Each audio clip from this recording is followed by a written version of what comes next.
Hi, it's Mike from Custom Cruisers. You can see here, great bit of kit. This is a mini lift. You can see here, even I, at 62 years old, God help us, can turn that. Now the reason is, this is a proper B2 one. You can see double bearing here. Now most of them just have a shit quality single bearing, but you can see here there's two bearings.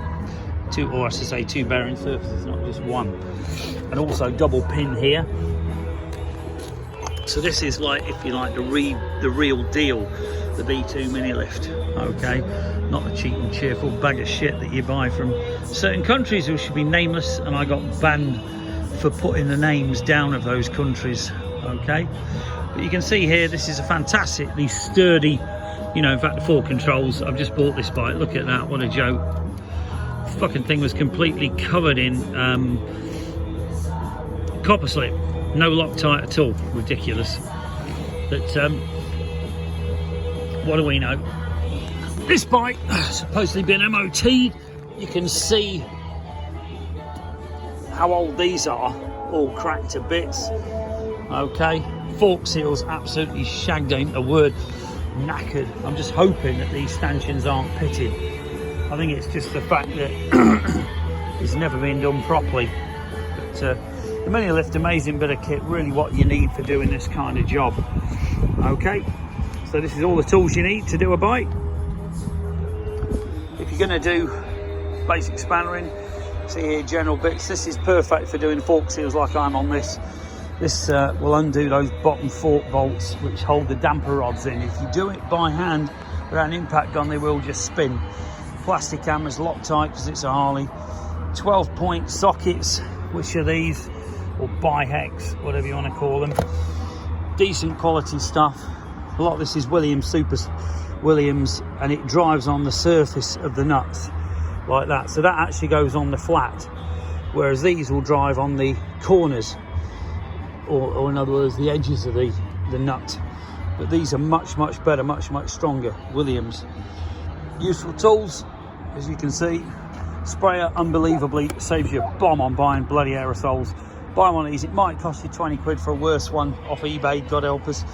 But proper lint-free cloth as well. This is American lint-free cloth, or tissue.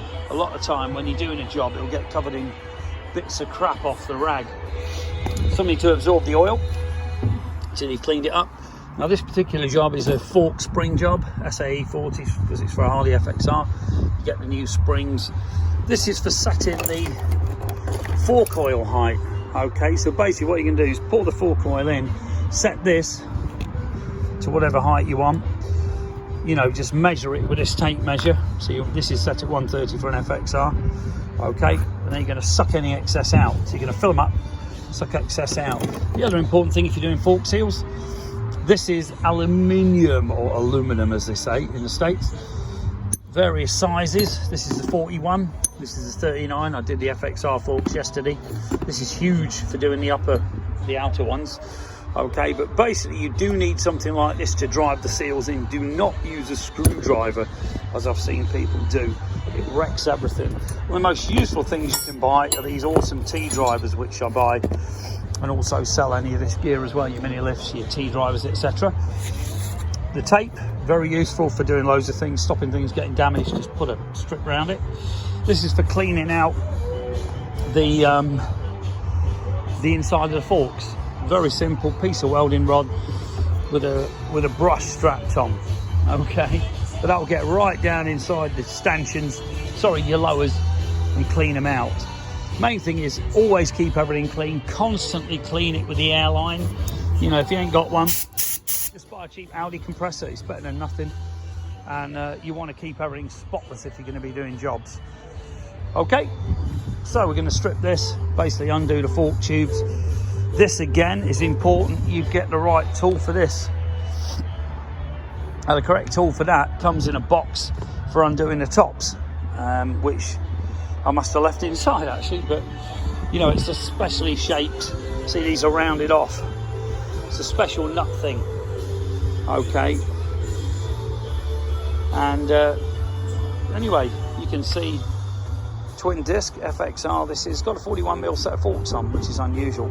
Obviously aftermarket, with it being an EG. I'll have to look that one up actually, what an EG is.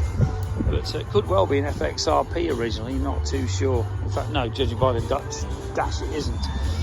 But very cool bit of kit. Love these bikes. Got about 4 of the things.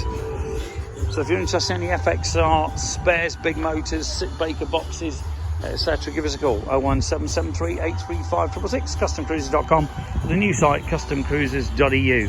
Thank you.